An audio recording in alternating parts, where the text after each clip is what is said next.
ever ng sex bomb, kung mayroon pa lang maging regret, ayun din siguro yung hindi lang ako nakapag-aral na ulit. Pero aside from that, wala na. Sa akin, regrets, wala. Pero may mga times minsan na pag magtatanong yung mga kako-parents ko, saan ka nag-high school, saan ka nag-college. Kasi yung iba halos pare-parehas ng pinag-aralan eh. So parang wala kang masagot. Ang sinasabi ko is maaga ako nagtrabaho. Ikaw? Siyempre, minsan, di ba, iniisip mo, ano ba yung feeling nung normal na ginagawa ng mga 16 to 20 plus years old na wala kang mabigat na responsibilidad. Kumbaga, yun minsan na iniisip ko, ano kaya feeling nun? Pero nabuhay ko yung pamilya ko at nabuhay ko yung sarili. Na hindi ko kailangan maghingi, hindi ko kailangan manghiram ng kung ano-ano sa ibang tao. Iniisip ko lagi is, pag sumahod ako, bibigay ko sa mama ko, saka sa papa ko. Kasi nakikita ko nga yung mga kapatid ko na tumutulong sila. Eh since bunso ako, parang naingit ako, gusto kong bumaya. So yung feeling na yun na parang kaya ko palang tumulong sa age na yun. Yung pagiging sex bomb ko, number 1, nakatulong ako sa pamilya ko. Number 2, ang laki ng personal development actually. Sa confidence ko, ang dami kong na-explore na, ang dami pala akong talent sa pagsasayaw, may talent pala ako sa pag-arte na, ang dami kong discover sa sarili ko, being a sex bomb. Isa pa yun, kaya pala namin umarte. Kasi nung nagbubulaga ako, parang yung mga ganun-ganun lang na yung mga segment natin, doon lang kami umaarte. Pero nung nagkaroon ng Day 17, ayan, natuto ako umarte. Pero habang tumatagal yung Day 17, yun na yung parang naging training ground namin. Yun lang, sadly lang kasi during show, yun yung time na hospital yung mom ko. So, syempre the show must go on. So, hindi ko siya na-visit kasi may trabaho. So, namatay siya nang hindi ko siya nakita because of work. So, pag nina-reminis ko yun, parang may part sa puso ko na parang, dapat di na lang ako nagtrabaho. Siguro kung hindi ako nag-sex bomb, nasa ospital ako ngayon. Siguro kung hindi ako nag-work, kasama ko yung mama ko. Pero pag ngayon naiisip ko na, siguro ito talaga yung binigay ni God para sa akin. Ito talaga yung destiny ko sa buhay ko. So parang wala talaga ako regret.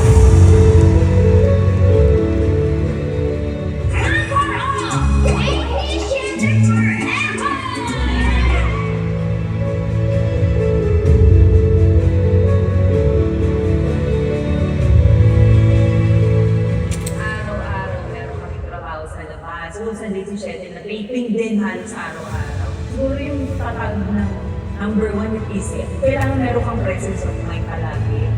Yung tatag na hindi ka pwedeng basta-basta bibigay. Number 1 yung katawan mo.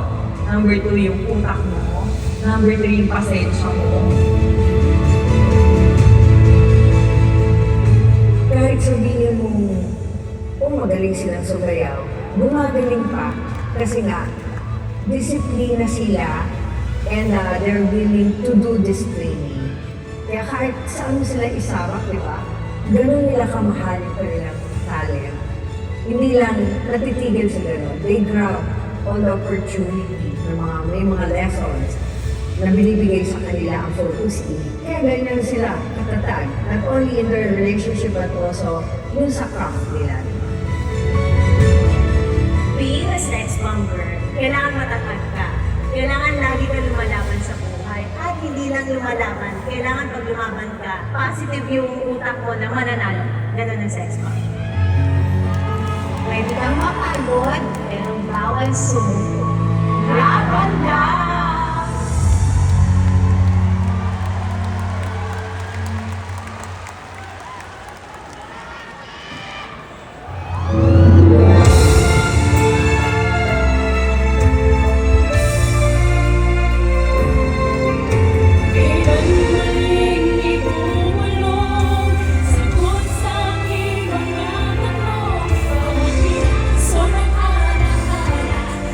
Pinagkapit ay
Bye!